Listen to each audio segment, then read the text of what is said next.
ಈಗ ಸದ್ಯಕ್ಕೆ ಏನಂದ್ರೆ ಸರ್, ಇಲ್ಲಿ ಗ್ರಾಮಸ್ಥರು ಇರೋಂಥವ್ರೆಲ್ಲ ಪಾಪ ವಿದ್ಯಾವಂತರಲ್ಲ, ರೈತರು ಅವ್ರು ಪಾಪ. ಅವ್ರಿಗೆ ಹೊಟ್ಟೆ ಉರಿ ಏಮಿ ಒಡೆ ಒಚ್ಚಿಡ್ಸಿಂತ ಕಾಂಪೌಂಡ್ ಇಷ್ಟಿಂಡಾಡಿ ಅವನು ಯಾರೋ ಬಂದ್ಬಿಟ್ಟು ಸರ್ಕಾರಿ ಅಧಿಕಾರಿ ಇಷ್ಟೆಲ್ಲ ಕಾಂಪೌಂಡ್ ಹಾಕೋನೆ. ಇವರೇನೋ ಮಾತಾಡಿದ್ರೆ FIR ಅಪ್ಪ ಇಮಿಡಿಯೇಟಾಗಿ ಇವ್ರ ಮೇಲೆ ಕೇಸುಗಳು ಪಾಪ.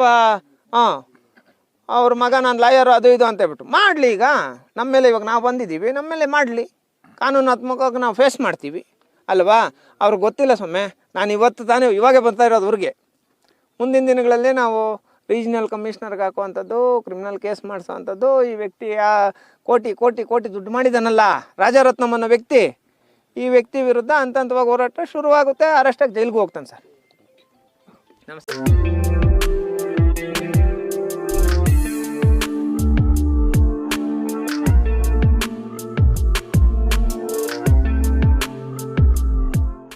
ರುಚಿಯಾದ ಶುಚಿಯಾದ ಆಹಾರಕ್ಕಾಗಿ ಎಲ್ಲರೂ ಪರಿತಪಿಸ್ತಾರೆ.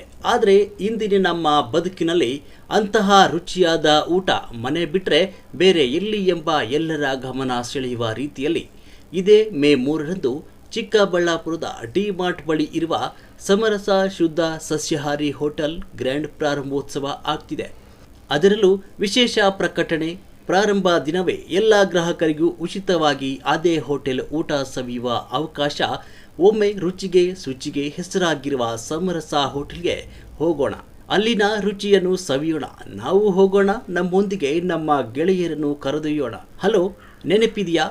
ಚಿಕ್ಕಬಳ್ಳಾಪುರ ನಗರದಿಂದ ಪೇರೆಸಂದ್ರ ಕಡೆ ಹೋಗೋ ಜಸ್ಟ್ ವಾಪಸಂದ್ರ ಫ್ಲೈಓವರ್ ದಾಟಿದ್ರೆ ಸಾಕು. ಅದೇ ನಮ್ಮ ಭೋಜನ ಭುಜಿಸುವ ಶುಚಿ ರುಚಿ ಶುದ್ಧ ಗಾಳಿ ಸಿಗುವ ಎಲ್ಲರ, ಮುಖ್ಯವಾಗಿ ಕುಟುಂಬ ವಾತಾವರಣ ಇರುವ ಎಲ್ಲ ಜನರ ಮನಗೆದ್ದ ಸಮರಸ ಹೋಟೆಲ್.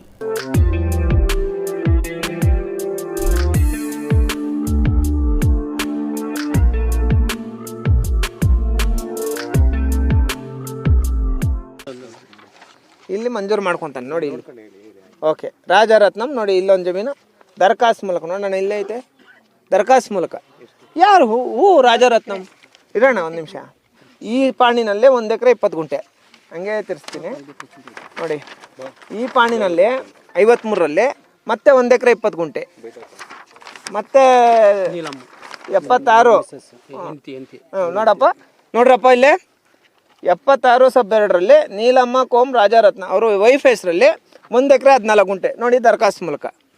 ಈಗ ಸರ್ಕಾರಿ ಅಧಿಕಾರಿಗಳಿಗೆ ದುಡ್ಡಿರೋಂಥವ್ರಿಗೆ ಕೋಟ್ಯಾಧಿಪತಿಗಳಿಗೆ ಜಮೀನೇ ಮಂಜೂರು ಮಾಡಬಾರ್ದು ಅಂತ ದರಖಾಸ್ತು ರೂಲ್ಸ್ ಇರೋದು. ಇಂಥ ಬಡವ್ರಿಗೆ ಆಗಬೇಕು. ಇರಮ್ಮ ಒಂದು ನಿಮಿಷ ಇರಮ್ಮ. ಇಂಥ ಬಡವ್ರಿಗೆ ಆಗಬೇಕಾಗಿರೋದು ಏನು ಇಂದಾನ ಪಟ್ಕೊಣ. ಇಂಥ ಬಡವ್ರಿಗೆ ಜಮೀನು ಮಂಜೂರು ಆಗಬೇಕಾಗಿರೋದು.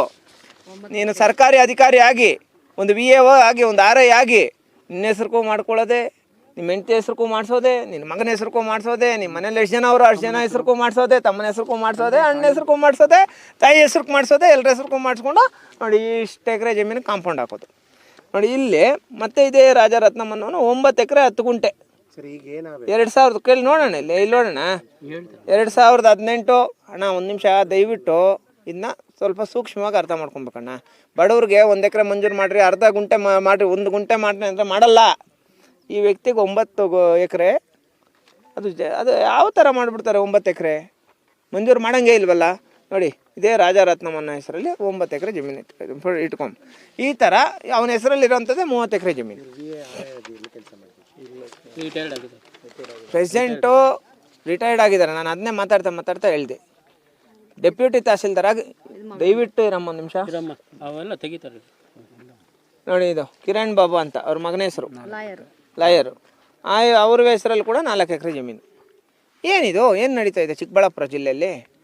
ಅದಕ್ಕೋಸ್ಕರ ಪ್ರಶ್ನೆ ನಾವು ಹೇಳೋಂಥದ್ದು ಏನಂದರೆ, ಅವರು ಮಂಜೂರು ಮಾಡ್ಕೊಂಡಿರೋಂಥ ಜಮೀನು ಬಿಟ್ಟು ಉಳಿಕೆ ಸರ್ಕಾರಿ ಜಮೀನು 30 ಎಕರೆ ಐತೆ ಕಾಂಪೌಂಡ್ ಹಾಕಿರೋದು, ಅಕ್ರಮವಾಗಿ ಜಮೀನಲ್ಲಿರೋಂಥದ್ದು. ಇದನ್ನ ಸರ್ವೆ ಮಾಡಿ ಕೂಡಲೇ ಬಿಡಿಸ್ಬೇಕು 1 ವಾರದಲ್ಲಿ. ಆಮೇಲೆ ಇಂಥ ಬಡವ್ರ ಜಮೀನುಗಳೆಲ್ಲ ಉಳಿಸ್ಬೇಕು. ಆ ವ್ಯಕ್ತಿಗೆ ಅಕ್ರಮ ಮಂಜೂರು ಮಾಡಿರೋಂಥ ಎಲ್ಲ ಜಮೀನುಗಳನ್ನು, ಹೆಚ್ಚುವರಿ ಮಂಜೂರು ಮಾಡಿರೋಂಥ ಎಲ್ಲ ಜಮೀನುಗಳನ್ನು ಸರ್ಕಾರದ ವಶಕ್ಕೆ ಪಡ್ಕೊಬೇಕು. ಇಂಥ ಬಡವರಿಗೆಲ್ಲ ನಿವೇಶನಗಳು ಮತ್ತು ಇಂಥ ಬಡವರಿಗೆ ಈಗ ಈ ಗ್ರಾಮದಲ್ಲಿರೋಂಥ ಪ್ರತಿಯೊಂದು ಬಡವ್ರಿಗೂ 1 ಎಕರೆ ಜಮೀನು ಮಾಡಿಕೊಡ್ಬೇಕು ಅಂತ ಹೇಳ್ಬಿಟ್ಟು ನಮ್ಮ ಹೋರಾಟ ನಿರಂತರವಾಗಿ ಸಾಗುತ್ತೆ ಸರ್. ಈ ಸಂಬಂಧ ಜಿಲ್ಲಾಧಿಕಾರಿಗಳಿಗೆ ಏನಾದರೂ ದೂರು ಕೊಟ್ಟಿದ್ದೀರಾ ಸರ್? ಈ ಮುಖಾಂತರ ನೋಡಿ ಸರ್, 100 ಸಲ ಹೋಗಿದ್ದಾರೆ. 100 ಸಲ ಯಾರೋ ಬಡವರು ಪಾಪ ಇವರವ್ರ ಮೇಲೆ ಸುಳ್ಳು ಕೇಸುಗಳು ಹಾಕೋದು ಕಂಪ್ಲೇಂಟ್. ಇನ್ನೊಂದು 1000 FIRಗಳು ಮಾಡಿ ನಮ್ಮ ಮೇಲೆ. ಇವಾಗ ನಾವು ಹೋರಾಟಕ್ಕೆ ನಿಂತ್ಕೊಂಡಿದ್ದೀವಿ, 1000 FIRಗಳು ಮಾಡಲಿ ನಮ್ಮ ಮೇಲೆ, ಯಾವುದಕ್ಕೂ ತಲೆ ಕೆಡಿಸ್ಕೊಳ್ಳಲ್ಲ ಸರ್. ನಾವು ಕಾನೂನು ಉಲ್ಲಂಘನೆ ಯಾವತ್ತೋ ಯಾವುದೇ ಕಾರಣಕ್ಕೂ ಮಾಡಲ್ಲ, ಕಾನೂನಾತ್ಮಕವಾಗಿ ಹೋರಾಟ ಮಾಡ್ತೀವಿ. ಯಾರು ಆ ವ್ಯಕ್ತಿ ಇಲ್ಲಿಗಲ್ಲಾಗಿ ಮನೆ ಕಟ್ಕೊಂಡವನೋ, ಆ ವ್ಯಕ್ತಿ ಎಲ್ಲಿ ಇಲ್ಲಿಗಲ್ಲಾಗಿ ಮನೆ ಕಟ್ಕೊಂಡಿದ್ದಾನೋ, ರಾಜರತ್ನಂ ಅನ್ನೋ ವ್ಯಕ್ತಿ, ಅದೇ ಮನೆ ಮುಂದೆ ಕೂತ್ಕೊಂಡು ಹೋರಾಟ ಮಾಡ್ತೀವಿ ಸರ್. ಇಲ್ಲಿಗಲ್ ಮನೆಯೇ. ಈಗ ನಿನ್ನ ಹೆಸ್ರಿಗೆ ಜಮೀನು ಮಂಜೂರು ಮಾಡೋದು, ನಿನ್ನ ಮಗನ ಹೆಸ್ರಿಗೆ ಮಾಡೋದು, ನಿನ್ನ ವೈಫು ಧರ್ಮಪತ್ನಿ ಅವ್ರ ಹೆಸ್ರಿಗೆ ಮಾಡೋದು, ನಿಮ್ಮ ತಾಯಿ ಹೆಸ್ರಿಗೆ ಮಾಡೋದು, ನಿನ್ನ ಸರ್ಕಾರಿ ಕೆಲಸದಲ್ಲಿ ಇದೆಯಾ ಅಂತ ಹೇಳ್ಬಿಟ್ಟು ಸರ್ಕಾರಿ ಜಮೀನುಗಳನ್ನ ಈ ಮಟ್ಟಕ್ಕೆ ದುರುಪಯೋಗ ಮಾಡ್ಕೊಳ್ಳೋದಾ? ಚಿಕ್ಕಬಳ್ಳಾಪುರ ಜಿಲ್ಲೆ ಜನತೆಗೆ ಇಷ್ಟು ದೊಡ್ಡ ಮೋಸ ಆಗಿರೋದು. ಇವಾಗ ಆ ವ್ಯಕ್ತಿ ಮಾಡ್ಕೊಂಡವನಂದರೆ ಇಲ್ಲೇ ಇಷ್ಟು ಮಾಡ್ಕೊಂಡವನಂದರೆ ಬೇರೆ ಬೇರೆ ಕಡೆ ಎಷ್ಟು ಮಾಡ್ಕೊಂಡಿರ್ತಾನೆ ಅಲ್ವಾ? ಈಗ ನಮ್ಮ ಗಮನಕ್ಕೆ ಬಂದಿರೋದು ಈ ಗ್ರಾಮದ್ದು, ನಮ್ಮ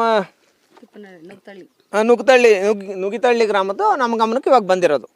ಆದರೆ ಇದು ಬಿಟ್ಟನ್ನೆಲ್ಲ ಎಷ್ಟೆಷ್ಟು ಮಾಡಿರ್ತಾನೆ ಈ ವ್ಯಕ್ತಿ. ಕ್ರಿಮಿನಲ್ ತಾನೇ. ಇಂಥವ್ರ ಮೇಲೆ ಯಾಕೆ ಕ್ರಿಮಿನಲ್ ಕೇಸುಗಳು ದಾಖಲಾಗ್ತಾ ಇಲ್ಲ? ಇಂಥವ್ರನ್ನೆಲ್ಲ ಯಾಕೆ ಅರೆಸ್ಟ್ ಮಾಡಿ ಜೈಲಿಗೆ ಕೂರಿಸ್ತಾ ಇಲ್ಲ? ದಯವಿಟ್ಟು ಮಾನ್ಯ ತಹಸೀಲ್ದಾರ್ ಹತ್ರ, ಮಾನ್ಯ ಜಿಲ್ಲಾಧಿಕಾರಿಗಳ ಹತ್ರ ನಾನು ಮನವಿ ಮಾಡ್ಕೊತಾ ಇದ್ದೀನಿ, ದಯವಿಟ್ಟು ಇಂಥ ವ್ಯಕ್ತಿಗಳನ್ನ ಮೇಲೆ ಕ್ರಿಮಿನಲ್ ಪ್ರಕರಣ ದಾಖಲು ಮಾಡಿ ಯಾರ್ಯಾರಿಗೆ ಮಂಜೂರಾಗೈತೋ ಅವ್ರನ್ನೆಲ್ಲ ಅರೆಸ್ಟ್ ಮಾಡಿ ಜೈಲಿಗೆ ಕಳಿಸ್ಬೇಕು. ಒಂದೇ ಕುಟುಂಬದಲ್ಲಿ ಮಂಜೂರು ಮಾಡ್ಕೊಂಡಿರೋಂಥ ಎಲ್ಲ ವ್ಯಕ್ತಿಗಳನ್ನೂ ಅರೆಸ್ಟ್ ಮಾಡಿ ಜೈಲಿಗೆ ಕಳಿಸ್ಬೇಕು ಅಂತ ಹೇಳ್ಬಿಟ್ಟು ಹೇಳ್ತಾ, ಮುಂದಿನ ದಿನಗಳಲ್ಲಿ ಗ್ರಾಮಸ್ಥರಿಗೆ ಇಲ್ಲಿರೋಂಥ ಸರ್ಕಾರಿ ಜಮೀನುಗಳು ಪಾಪ ನೀವು ಅರ್ಹರಿಗೆ ಯಾರಿಗೆ ಜಮೀನು ಕೊಡಬೇಕು, ಯಾರು ಎಲಿಜಿಬಲ್ ಪರ್ಸನ್ಸ್ ಇದ್ದಾರೋ ಅವ್ರಿಗೆ ಜಮೀನು ಕೊಡಬೇಕು ಅಂತೇಳ್ಬಿಟ್ಟು ಹೇಳ್ತಾ, ಅಕಸ್ಮಾತ್ ಈ ಒಂದು ಕೆಲಸ ಒಂದು ಅಲ್ಪಾವಧಿಯಲ್ಲಿ ಕೆಲವೇ ದಿನಗಳಲ್ಲಿ ನೀವು ಮಾಡಿಲ್ಲ ಅಂದರೆ ಅಂಬೇಡ್ಕರ್ ಸೇವಾ ಸಮಿತಿಯಿಂದ ಹಂತ ಹಂತವಾಗಿ ಹೋರಾಟ ಮಾಡ್ತೀವಿ. ಮೊದಲು ರಾಜರತ್ನಂ ಮನೆ ಮುಂದೆ ಕೂತ್ಕೊಂಡು ಹೋರಾಟ ಮಾಡ್ತೀವಿ, 2ನೇ ತಾಲೂಕು ಕಚೇರಿ ಮುಂದೆ ಕೂತ್ಕೊಂಡು ಹೋರಾಟ ಮಾಡ್ತೀವಿ, 3ನೇದು ಜಿಲ್ಲಾಧಿಕಾರಿಗಳ ಕಚೇರಿ ಮುಂದೆ ಕೂತ್ಕೊಂಡು ಹೋರಾಟ ಮಾಡ್ತೀವಿ.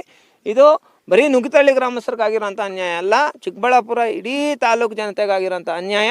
ಇದ್ರ ಬಗ್ಗೆ ಶಾಸಕರು, ಸಚಿವರು ರೆಸ್ಪಾನ್ಸ್ ಮಾಡಬೇಕು ಅಂತ ಹೇಳ್ಬಿಟ್ಟು ಈ ಮೂಲಕ ಮನವಿ ಮಾಡ್ತಾಯಿದ್ದೀನಿ ಸರ್. ಈ ಬಗ್ಗೆ ರೆವಿನ್ಯೂ ಕೋರ್ಟಲ್ಲಿ ಹಾಕಿ ಸರ್, ಈಗ ಇಡೀ ಚಿಕ್ಕಬಳ್ಳಾಪುರ ಜಿಲ್ಲೆಯಲ್ಲಿ ಅತಿ ದೊಡ್ಡ ಹಗರಣ ಅಂದರೆ ಸರ್ಕಾರಿ ಅಧಿಕಾರಿಗಳೇನಾದರೂ ಅಧಿಕಾರನ ದುರುಪಯೋಗ ಪಡಿಸ್ಕೊಂಡ್ರೆ ಸರ್ಕಾರಕ್ಕೆ ಬರಬೇಕಾಗಿರೋಂಥ ಜಮೀನು, ಬಡವ್ರಿಗೆ ಬರಬೇಕಾಗಿರೋಂಥ ಜಮೀನು, ಗ್ರಾಮಸ್ಥರಿಗೆ ಸೇರಬೇಕಾಗಿರೋಂಥ ಜಮೀನು ಯಾವ ಥರ ಲಪ್ಟಾಯಿಸ್ಬೋದು, ಯಾವ ಥರ ಮೋಸ ಮಾಡ್ಬೋದು ಅನ್ನೋದಕ್ಕೆ ತುಂಬ ಒಳ್ಳೆಯ ಉದಾಹರಣೆ ಇವತ್ತು ನಾನು ಆಧಾರಗಳ ಸಮೇತ ನಿಮ್ಗೆ ತೋರಿಸ್ತೀನಪ್ಪ.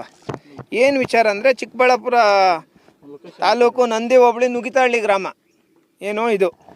ಇಲ್ಲಿ ಸರ್ವೆ ನಂಬರ್ 141, 143, 144, 153, 152, 151 ಈ ಜಾಗಗಳಲ್ಲಿ ಸುಮಾರು 50ರಿಂದ 60 ಎಕರೆ ಜಮೀನು. ಅದರಲ್ಲಿ ಒಂದು 30 ಎಕರೆ ಜಮೀನು ಸರ್ಕಾರದ ಹೆಸರಲ್ಲೇ ಐತೆ. ಇನ್ನೊಂದು 30-35 ಎಕರೆ ಜಮೀನು ಯಾರ ಹೆಸರಲ್ಲಿ ಐತಂದರೆ ಈ ರಾಜರತ್ನಂ ಅನ್ನೋ ಒಬ್ಬನ ಹೆಸರಲ್ಲಿ ಇದೆ. ಈ ರಾಜರತ್ನಂ ಅನ್ನೋ ವ್ಯಕ್ತಿಯ ಹಿನ್ನೆಲೆ ಏನಂದರೆ, ಸರ್ಕಾರಿ ಅಧಿಕಾರಿಯ ಕೆಲಸ ಮಾಡ್ತಾನೆ, BA ಆಗ್ತಾನೆ, RI ಆಗ್ತಾನೆ, ಡೆಪ್ಯೂಟಿ ತಹಸೀಲ್ದಾರ್ ಆಗಿ ರಿಟೈರ್ಡ್ ಆಗ್ತಾನೆ ಆ ವ್ಯಕ್ತಿ. ಆ ವ್ಯಕ್ತಿ ಏನು ಮಾಡ್ತಾನೆ, ಅವ್ರ ಮನೆಯಲ್ಲಿರೋಂಥ ಪ್ರತಿಯೊಬ್ಬರ ಹೆಸರಲ್ಲಿನೂ ಈ ಸರ್ವೆ ನಂಬರ್ಗಳಲ್ಲಿ ಜಾಗ ಮಂಜೂರು ಮಾಡಿಸೋನೆ. ಇದೇ ಜಾಗದಲ್ಲಿ ನಾವು ಮಾಧ್ಯಮ ಮಿತ್ರರು ಕೂಡ ನಮ್ಮ ಜೊತೆ ಬಂದಿದ್ರಿ. ಅದೇ ಜಾಗದಲ್ಲಿ ಬೇರೆಯವ್ರ ಹೆಸರುಗಳಿಗೆ ಮಂಜೂರು ಮಾಡಿರೋಂಥ ಜಾಗದಲ್ಲಿ ಮನೆ ಕಟ್ಕೊಂಡವನೆ. ಅದ್ರ ಜೊತೆಗೆ ಏನು ಮಾಡಿದ್ದಾನೆ, ಸುಮಾರು ಜನಗಳಿಗೆ ಅವ್ರ ಹೆಸರುಗಳಲ್ಲಿ ಜಮೀನು ಮಂಜೂರಾತಿ ಮಾಡೋ ಥರ ಡೂಪ್ಲಿಕೇಟ್ ಡಾಕ್ಯುಮೆಂಟ್ ಸೃಷ್ಟಿ ಮಾಡಿ ಅವ್ರ ಹೆಸರುಗಳು ಮಂಜೂರು ಮಾಡಿರೋ ಥರ ಮಾಡಿ ಆ ಜಾಗಗಳನ್ನ ಕೂಡ ಇದೇ ವ್ಯಕ್ತಿ ತಗೊಂಡು ಸುಮಾರು 60-65 ಎಕರೆ ಜಮೀನಲ್ಲಿ ಪೊಸಿಷನಲ್ಲಿದ್ದಾನೆ ನೋಡಿ. ಈಗ ನಮ್ಮ ಜೊತೆ ಇವ್ರು ರೈತರಿದ್ದಾರೆ. ಬಾಣ ಇಲ್ಲಿ. ನಿಮ್ಮ ಹೆಸರೇನೀಗ? ಶ್ರೀನಿವಾಸ, MG ಶ್ರೀನಿವಾಸ್ ಅಂತ. ಇವ್ರ ಹೆಸರಲ್ಲಿ ಪ್ರೆಸೆಂಟ್ ಪಾಣಿ 3 ಎಕರೆ ಐತೆ. ಆದರೆ ಆ 3 ಎಕರೆಗೆ ಅವ್ನು ಕಾಂಪೌಂಡ್ ಹಾಕೊಂಡವ್ನಿ, ವಿಂಗಡಣೆ ಮಾಡಿ 2 ಎಕರೆ ಸಪ್ರೇಟಾಗಿ ಮಾಡವನೆ. ಇವರೇನೋ ಹೋಗಿ ಬೆಳೆ ಬೆಳಿಬೇಕು, ಇವರೇನಾದರೂ ಹೋಗಿ ಏನಾದರೂ ಕೆಲಸ ಮಾಡಬೇಕಂದ್ರೆ ಇಮಿಡಿಯೇಟಾಗಿ ಇವ್ರ ಮೇಲೆ ದೌರ್ಜನ್ಯ ಮಾಡ್ತಾರೆ. ಇದು ನ್ಯಾಯನಾ? ರೆವೆನ್ಯೂ ಅಧಿಕಾರಿಗಳು, ಮಾನ್ಯ ತಹಸೀಲ್ದಾರ್ ಅವರು, ಮಾನ್ಯ ಜಿಲ್ಲಾಧಿಕಾರಿಗಳು ಈ ಕೂಡಲೇ ಏನೋ ಈ ವಾರದಲ್ಲಿ ಈ ವಿಚಾರಕ್ಕೆ ಸಂಬಂಧಪಟ್ಟಂಗೆ ಸರ್ವೆ ಮಾಡಿಸಿ ಸರ್ಕಾರದ ಹೆಸರಲ್ಲಿರೋಂಥ ಜಾಗನ ಸರ್ಕಾರಕ್ಕೆ, ಮತ್ತು ಈ ವ್ಯಕ್ತಿ ಇಲ್ಲೀಗಲ್ಲಾಗಿ ಮಂಜೂರು ಮಾಡ್ಕೊಂಡಿರೋಂಥ ಜಮೀನುಗಳು ಯಾವಾಗ ಆಗಿರೋದು ಇದು ಸರ್? 2000 ಸುಮಾರು ವರ್ಷಗಳಿಂದ ಹಿಂಗೆ ಮಾಡ್ತಾವನೆ. 2001ರಿಂದ ಈ ಕಡೆನೂ ಜಾಸ್ತಿ ಮಾಡ್ಕೊಂಡಿದ್ದಾರೆ. 1990-95ರಿಂದ ಈ ಕಡೆನೂ ಜಾಸ್ತಿ ಈ ಥರ ಒಂದು ಹಂತಂತವಾಗಿ ಮಂಜೂರು ಮಾಡ್ಕೊಳ್ಳೋದು. ಈಗ ಅವ್ರ ಫ್ಯಾಮಿಲಿಯಲ್ಲೇ ಅವ್ರ ತಾಯಿ ಹೆಸರಲ್ಲಿ ಜಮೀನು ಮಂಜೂರು ಮಾಡಿಸಿದ್ದಾನೆ ಒಂದೇ ಸರ್ವೆ ನಂಬರಲ್ಲಿ.